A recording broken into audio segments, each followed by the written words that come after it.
लगाएगी। पिछले बार हम लोगों ने जी उठने के विषय में प्रभु का वचन से अध्ययन किया, the resurrection of the saints. आप लोगों के मन में इस बात को याद रहना है, यीशु मसीहा के बादलों पर की आगमन में कलीसिया को यहाँ से जब उठा लिया जाता है, तभी जो मसीह में मरे हैं पहले जी उठेंगे, फिर हम जो जीवित हैं बदल जाएगा। दोनों मिल करके प्रभु से मिलने के लिए बादलों पर उठा लिया जाएगा। तो वहां पर बादलों पर उठा लिया जाने के बाद तुरंत होने वाली बात है मसीह के न्याय आसन के सामने का न्याय। कुरिन्थियों को दूसरे पत्री 5 अध्याय का 10वां वचन हम पढ़े दे और एक बार उस वचन को पढ़कर आज हम आगे बढ़ेंगे। एक विश्वासी के विषय में जब हम लोग देखता है प्रभु के वचन में, वहां पर खास तौर से हमारे काल के हिसाब से on the basis of the tense, भूतकाल, वर्तमान काल और भविष्य काल, उसके हिसाब से देखोगे भूतकाल में प्रभु हमसे किस प्रकार से व्यवहार किया है। तभी हम पापी ही थे। तो पापी होने के समय में जब हम पाप में जी रहे थे, रोमन्स चैप्टर 5 में हम लोग पढ़ता है 5 अध्याय में 6, 7 और 8 वचन में पढ़िएगा। आगे को हम इसी विषय को देख सकता है। कुरिन्थियों के पत्री में 6 अध्याय में प्रेरित पौलुस इसके बारे में लिखा है। पहला कुरिन्थी 6 अध्याय में है 9 से लेकर के 11 तक वचन। दूसरा एक रेफरेंस है एफेसियों के पत्री में अध्याय 2 1 से लेकर 3 तक वचन। वहां पे हम पाप में थे, तब हम नहीं जानता था मसीहा हमारे लिए काल्वरी क्रूस पर हमें प्रेम करके बलिदान हो गए हैं। फिलहाल ये वर्तमान काल में यीशु मसीहा हमसे किस प्रकार से व्यवहार करते हैं। रोमियो का पत्री अध्याय 8 उसका 14 वचन। पहले हम पापी थे, अब हम कौन है? परमेश्वर का पुत्र है, परमेश्वर का संतान है। इसके विषय में इब्रानियों के पत्री 12 अध्याय में 5 से लेकर के कुछ वचन हम पढ़ेंगे 11 तक वचन। पिता और पुत्र के बीच में किस प्रकार से व्यवहार है वहां पर हम लोग देखना है। लेकिन हमको यहां से उठा लिया जाएंगे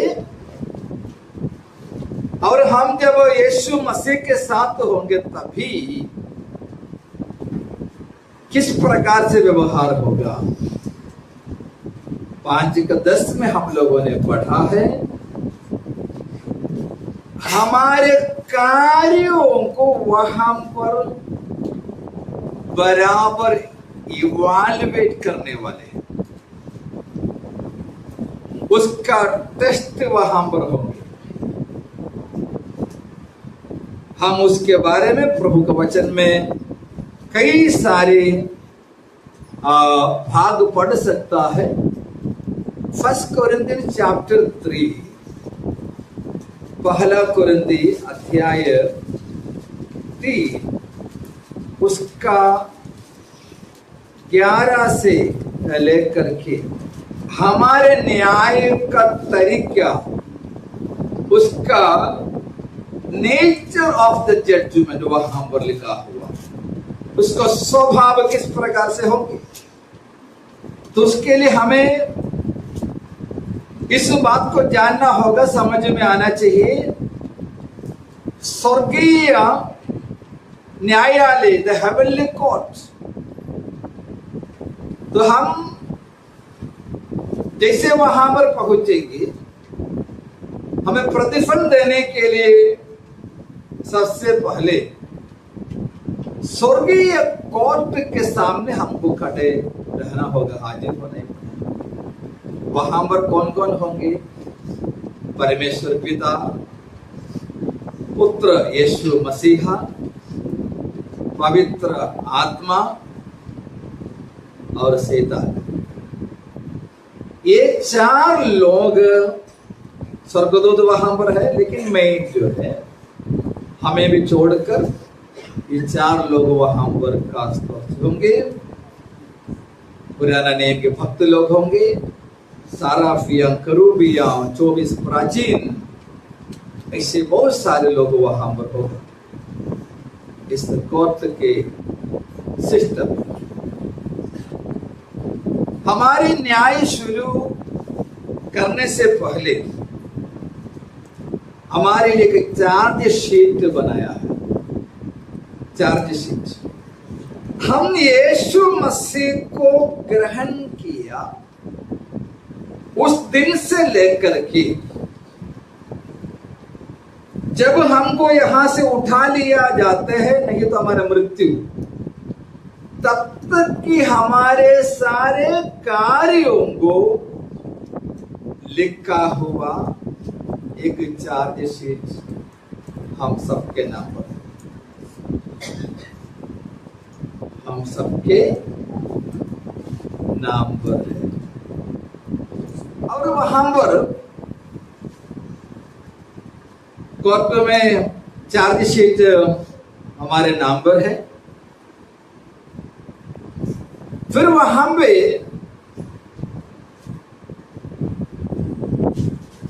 हमारे लिए साक्षी को खड़ा करेगा, विटनेस, वो बहुत इंपॉर्टेंट है। एविडेंसेस चाहिए, बिना एविडेंस से नहीं चले, एविडेंसेस वहां पर लेके। फिर मन में ये विचार होगा, हमें न्याय करने के आधार, द बेस क्या है, कौन से बेसिस पर हमारे न्याय होगा। परमेश्वर का वचन, विश्वास ही होगा। न्याय का बेसिस बाइबल होगा, प्रभु के वचन होगा। पिता परमेश्वर बैठा है, यीशु मसीहा वहां पर बैठे हैं, पवित्र आत्मा वहां पर है, स्वर्गदूत वहां पे है, शैतान वहां पर है, पुराना नियम के भक्त लोग वहां पर है, और हम वहां पे।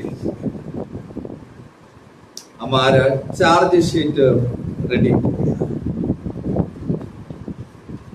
साक्षियों को वहां पर खड़ा करेंगे। इस नियम का पुस्तक वहां पर, इसके आधार पर होगा हमारा न्याय। हमारे न्याय का फर्स्ट कैटेगरी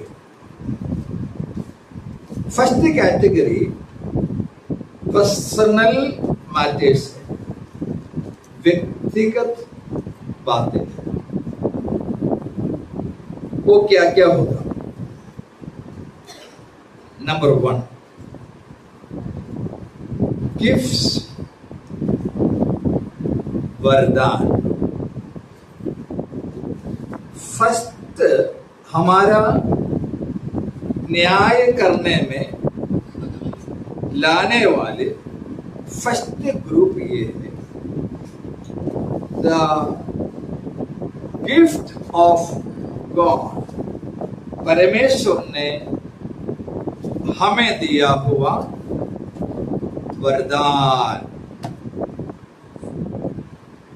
वरदानों के विषय में बाइबल में 3 जगह पर लिखा हुआ है। पहला जो भाग है रोमियो का पत्री में 12वां अध्याय में, अभी हमने पढ़कर सुना है, 6वां वचन से लेकर के 8वां तक वचन में हम पढ़ सकते हैं। 7 अलग अलग वरदानों के बारे में वहां पर लिखा है। भविष्यवाणी करने वाला, सेवा करने वाला और सिखाने वाला और उपदेश देने वाला, एक्सोर्शन, देन दान देने वाला, अगुवाई करने वाला, governing leaders, and 7th one दया करने वाला। ये 7 वरदान कलीसिया में लोगों को प्रभु दिया हुआ। 1 Corinthians chapter 12 verse number 4 to 11, 4 से लेकर 11 तक वचन। यह हम पर 12 का 4 से लेकर 11 तक वचन में जो हम पढ़ते हैं, रोमियो का पत्री 12 का 6 से लेकर 8 तक, ये दोनों हम एक साथ अगर जोड़ोगे वहां पर 15 वरदान दिया हुआ है। अलग अलग लिस्ट वहां पर दिया हुआ है। और एफेसियों के पत्र 4 का 11 में पौलुस प्रेरित कहता है, वहां पर 5 कैटेगरी दिया हुआ है। ये कैटेगरी को इधर हम लोग कहते हैं कलीसिया के लिए दिया हुआ वरदान है। बाकी जो है इंडिविजुअल्स को दिया हुआ वरदान है। पास्टर परमेश्वर ने कलीसिया को दिया हुआ वरदान है। पास्टर एक टीचर परमेश्वर की ओर से वरदान है। एक प्रेरित परमेश्वर की ओर से वरदान है, गिफ्ट है। लेकिन पहले हमने जो पढ़ा 15 अलग अलग प्रकार के वरदान कलीसिया के लोगों को, और ये 5 ऑफिस बियरर्स जो है उनको भी देने वाले गिफ्ट्स है। ओके, तो सबसे पहला हमारा न्याय इस विषय पर होगा, हमें परमेश्वर ने दिया हुआ गिफ्ट को कैसे यूज किया है, इस्तेमाल किया। बराबर हमें आंसर देना ही होगा। परमेश्वर ने एक विश्वासी को जो गिफ्ट दिया है वो यूज किया या नहीं यूज किया है, नहीं तो किस इंटेंशन से किया है, उसका इवैल्यूएशन वहां पर होगा। हम अगर उसको नेग्लेक्ट किया, जवाब देना, जवाब देना। यीशु ने उसका उदाहरण के तौर पर कहा, एक स्वामी ने दूर देश में जाने से पहले अपने सेवकों में से कुछ जन के बुलाया। किसी को 5 तोला, किसी को 2 और किसी को 1 दिया। बहुत दिन के बाद स्वामी वापस आया, अकाउंट सेटल करने के लिए बैठा। हम सभी को प्रभु ने दिया हुआ गिफ्ट्स, टैलेंट्स, स्किल्स, इसका अकाउंट देना ही होगा। टैलेंट्स एंड स्किल्स जो है जन्म से प्रभु ने हमारे अंदर दिया हुआ है। बाकी जो गिफ्ट है, वरदान जो है, प्रभु में आने से परमेश्वर हमारे ऊपर कृपा करके प्रभु के राज्य की बढ़ोतरी के लिए दिया। वहां पर कोई एक्सक्यूज नहीं बोल सकेगा, क्योंकि विटनेस वहां पर है। हम लोगों को किसी को राइटिंग स्किल है, हम किसके लिए कौन सा टॉपिक लिखा है उसका भी जजमेंट। किसी को पेंटिंग करने का स्किल है, यीशु मसीह को ग्रहण करने के बाद हम किस प्रकार का पेंटिंग किया, उसका इंटेंशन क्या था, हमको बताना ही पड़ेगा।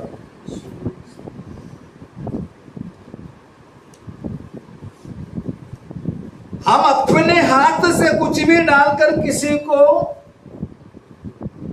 धोखा दिया है, जवाब देना ही होगा। आप इस बात को गंभीरता से ले लीजिए। परमेश्वर ने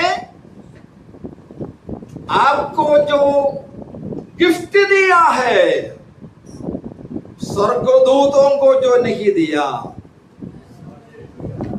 वो हमारे हाथ में दिया।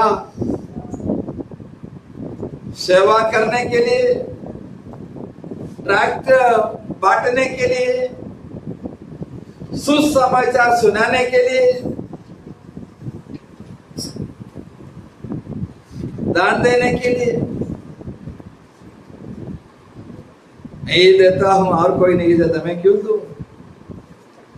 एक दिन आने वाला, दया करने वाला,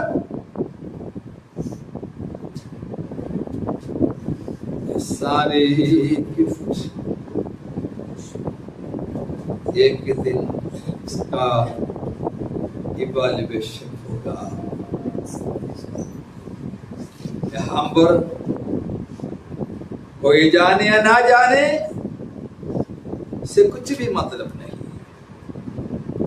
वह हम पर जब प्रतिफल बांटेगा उस समय हिम्मत से वहां पर खड़े रहना ही होगा। वहां पर लिखा है प्रोत्साहन देना, उपदेश देना। ये हर एक बात तुम याद रखिए। ये गिफ्ट्स, टैलेंट्स, स्किल्स, इसका होगा फर्स्ट क्वेश्चन। नंबर 2, हमारे लिए प्रभु ने दिया हुआ प्रोविजंस, सुविधाएं, आशीष,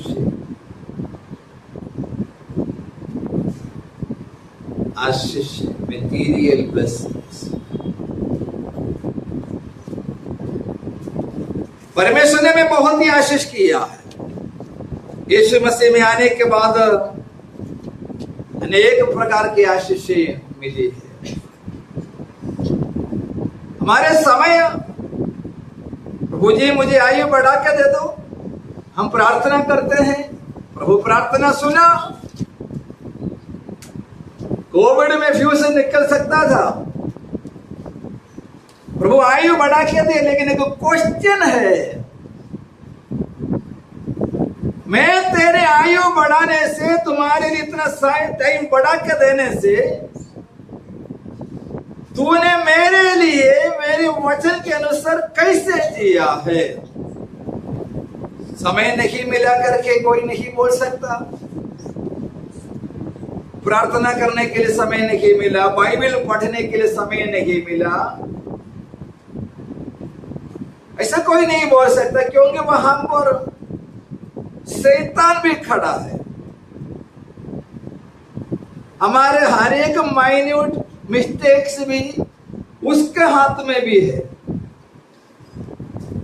वो बोलेगा परमेश्वर, ये चर्च में मीटिंग चालू था, ये घर में आराम कर रहा था, ये क्रिकेट देख रहा था और बोला तबीयत खराब है, ये प्रोग्राम के लिए गया था बाहर और तेरे लोगों के बीच में आकर झूठ बोला है। उसको समय बराबर था। मिला हुआ समय का विषय में हमको जवाब देना ही होगा। हमारे तंदुरुस्ती के विषय में गिड़गिड़ा के प्रार्थना किया था, प्रभु ने चंगाई दिया। चलने के लिए, फिरने के लिए, काम करने के लिए प्रभु ने शरीर में शक्ति दिया।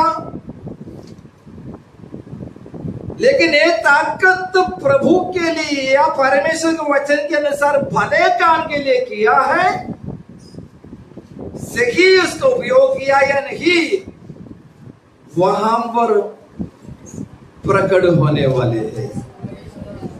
ताली बजाने के लिए, गीत गाने के लिए बोला, जब भी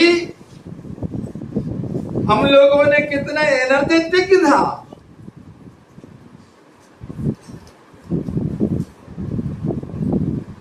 मीटिंग में जाने के लिए,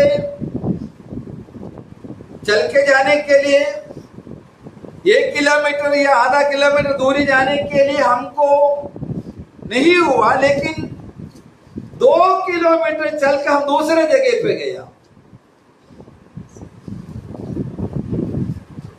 हमें प्रभु ने दिया हुआ तंदुरुस्ती के विषय में हमें क्या करना होगा?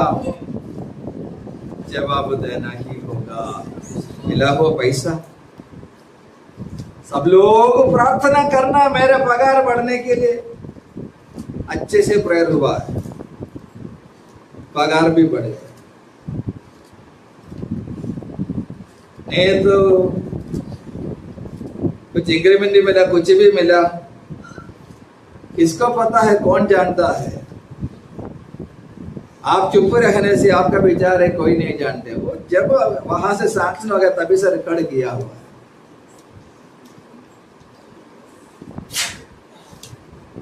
जितना धन दौलत हमारे पास आया, उसका उपयोग किस प्रकार से किया?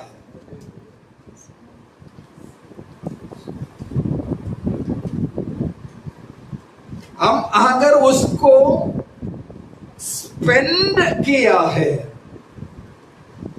स्पेंड करना और यूटिलाइज करना, इसमें फर्क है।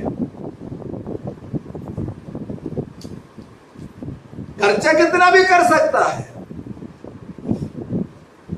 उपयोग करने में फर्क है। 4 आना का भी हिसाब पूछेगा।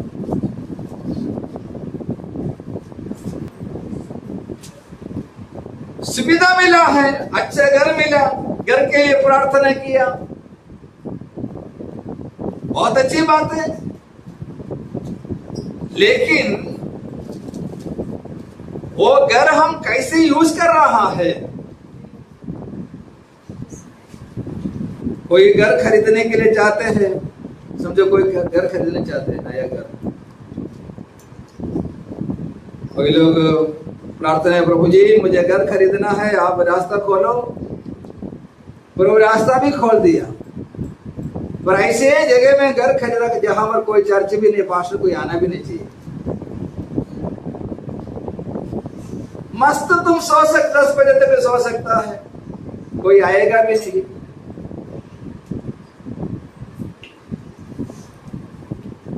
यीशु मसीह के आगमन में जाने के सवाल तो पहले आएगा, अगर गया तो भी वहां पर ही आएगा। मैंने तुम्हें दिया हुआ घर खरीदने से तुम मेरे आराधना के लिए और उत्साहित रहा है। बच्चे लोगों को हायर स्टडी में ज्यादा प्रभु आशीष करते हैं, प्रभु मुझे इतना तक ग्रेजुएशन तक आने के लिए प्रभु सहायता के, इसलिए मैं ज्यादा प्रभु को प्रेम करूं, या प्रभु इतना तक मुझे लेके आए बड़े गड़बड़ी के, इसलिए मैं अभी ज्यादा मीटिंग में नहीं जाएगा।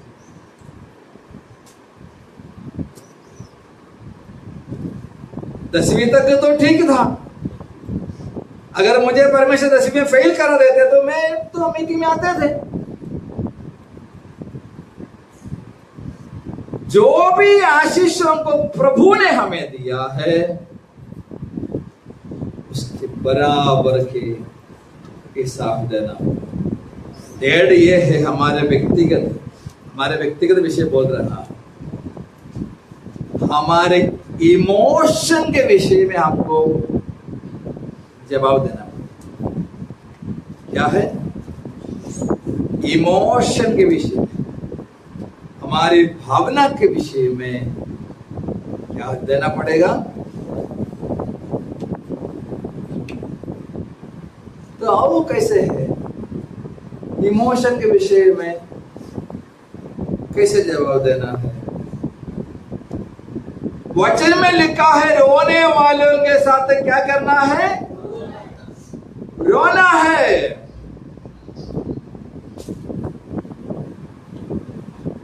किसी को कुछ तकलीफ हुआ, प्रभु के बच्चों के विषय बोल रहा, बड़े दुखों में है, वो सबके सामने बताया, बड़े दुख के साथ बांटा, रो रहा है। उस समय बैठ के मन में भी जो हंसता है वो है इमोशन।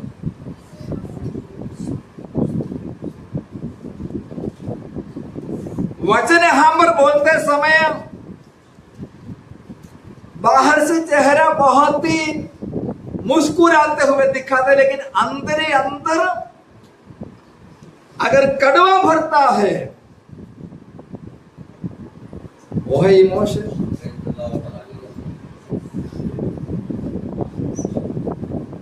हमारे भावनाओं के विषय में परमेश्वर देखता है। परमेश्वर का वचन हम लोग पढ़ते हैं, काइन तेरे चेहरे क्यों उदास है?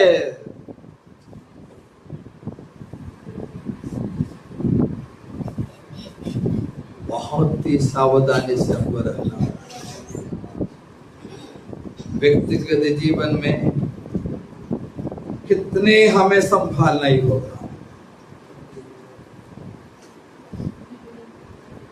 ये विचार के साथ हमको ये हमारे प्रभु के लिए जीना है।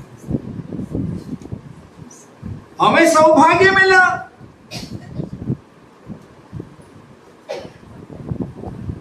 अगर कुछ दिन पहले हम मर जाते थे और एक बार प्रभु के वचन के अनुसार अपने जीवन को तैयार करने के लिए हमें मौका नहीं मिलते थे। एक नया संडे मिला और एक चांस प्रभु हमारे लिए फिर से दान दिया। छोटे से लेकर बड़ों तक हर एक व्यक्ति जो स्वर्ग में पहुंचेंगे उन सबके विषय में यही हाल होगा। सबसे ज्यादा प्रतिफल नष्ट होने का मेन रीजनों में से एक रीजन ये है हमारा मोबाइल फोन। मोबाइल फोन के कारण कई लोग प्रभु के राज्य में नहीं जाएगा। मोबाइल फोन के कारण कई लोगों का प्रतिफल नष्ट हो जाएगा। प्रभु ने हमको मोबाइल फोन या टेलीविजन खरीदने के लिए पैसा दिया है, उसके कारण परमेश्वर की महिमा होना चाहिए।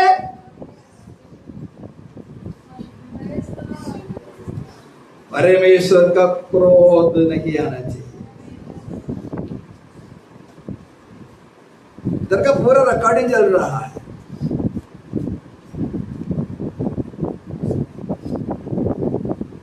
आप सोचेंगे अभी तो मैं कोने में बैठा कैमरा है, मुझे बराबर नहीं दिखेगा, ये कैमरा के बारे में नहीं बोल रहा। हम सबके चारों ओर ये कुछ प्रोग्राम जो हम लोग देखता है, हर साइड में कैमरा लगे हुए, इवन एक लाइट मोमेंट भी उसमें रिकॉर्ड हो जाता है। परमेश्वर का कैमरा होता है 24/7, 24 घंटा परमेश्वर का कैमरा चालू है, पूरे एविडेंस के साथ आता है। बड़े डर से जिए, ये प्राइवेट रूम में नहीं है हमारे न्याय। करोड़ों करोड़ों पवित्र लोगों के सामने, आप लोगों के सामने होगा मेरे न्याय।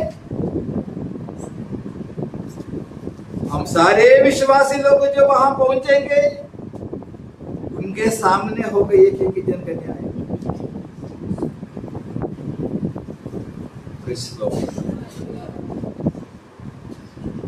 यीशु ने बोला, हे अच्छे और विश्वासी योग्य दास, ये चाहता है हमारे लिए प्रभु ने दिया हुआ तमाम वरदानों के द्वारा, निपुणता के द्वारा, स्किल्स के द्वारा परमेश्वर की महिमा के लिए हम लोग कार्य करें।